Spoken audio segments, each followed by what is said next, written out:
Random House Audiobooks presents The Diving Bell and the Butterfly by Jean-Dominique Bauby.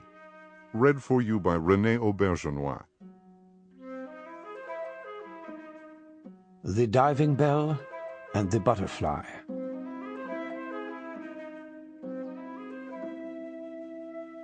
Prologue.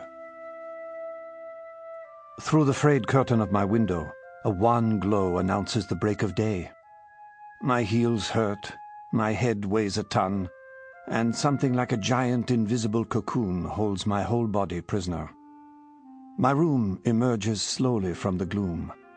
I linger over every item: photos of loved ones, my children's drawings, posters, the little tin cyclist sent by a friend the day before the Paris-Roubaix bike race, and the IV pole hanging over the bed where I have been confined these past 6 months, like a hermit crab dug into his rock. No need to wonder very long where I am, or to recall that the life I once knew was snuffed out Friday, the 8th of December, last year. Up until then, I had never even heard of the brainstem. I've since learned that it is an essential component of our internal computer, the inseparable link between the brain and the spinal cord. That day I was brutally introduced to this vital piece of anatomy when a cerebrovascular accident took my brainstem out of action. In the past, it was known as a massive stroke, and you simply died. But improved resuscitation techniques have now prolonged and refined the agony. You survive, but you survive with what is so aptly known as locked-in syndrome. Paralyzed from head to toe, the patient, his mind intact, is imprisoned inside his own body, unable to speak or move.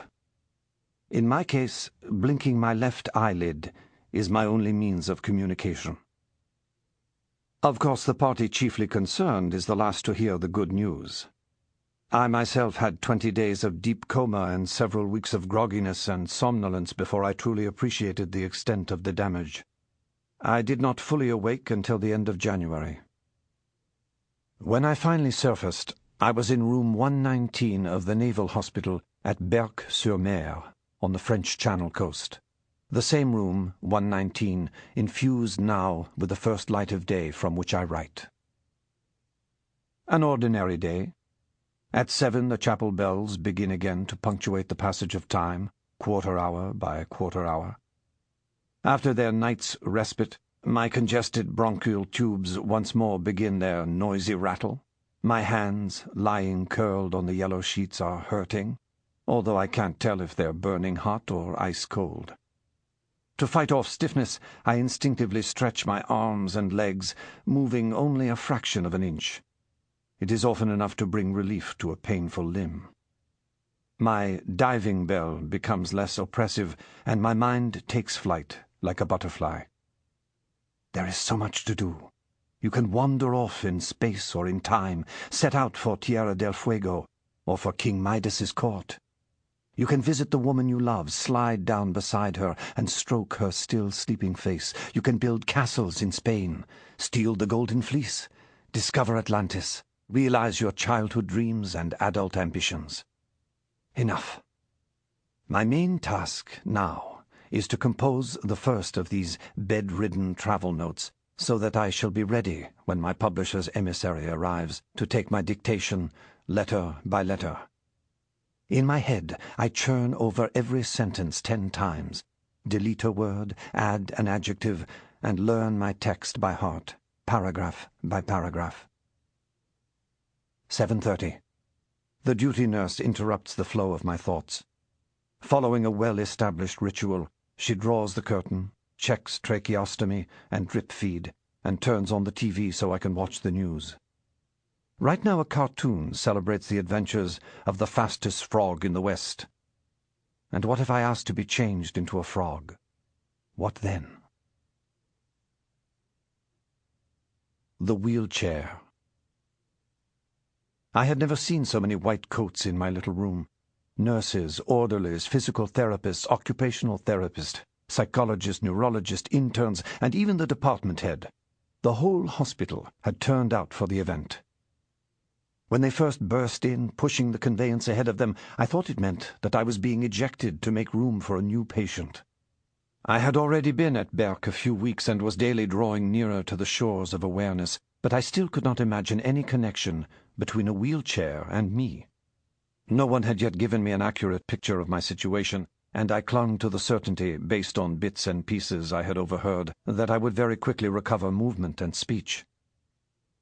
Indeed, my roving mind was busy with 1,000 projects: a novel, travel, a play, marketing a fruit cocktail of my own invention. Don't ask for the recipe, I have forgotten it.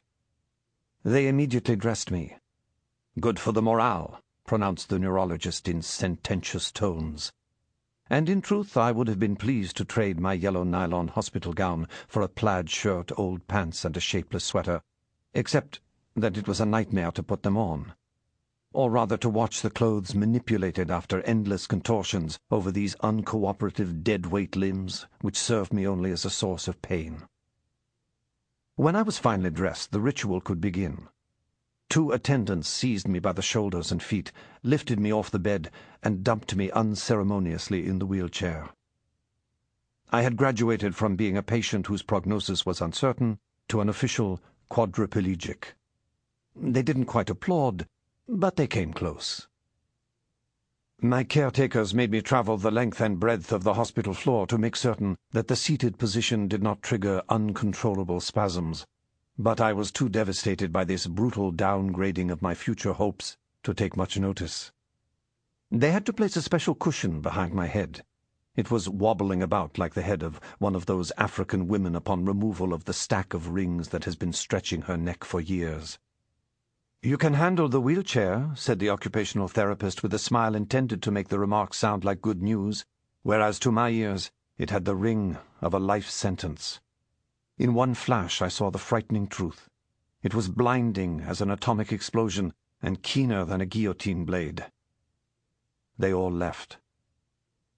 As 3 orderlies laid me back down, I thought of movie gangsters struggling to fit the slain informer's body into the trunk of their car. The wheelchair sat abandoned in a corner with my clothes tossed over its dark blue plastic backrest. Before the last white coat left the room, I signaled my wish to have the TV turned on low. On the screen was my father's favorite quiz show.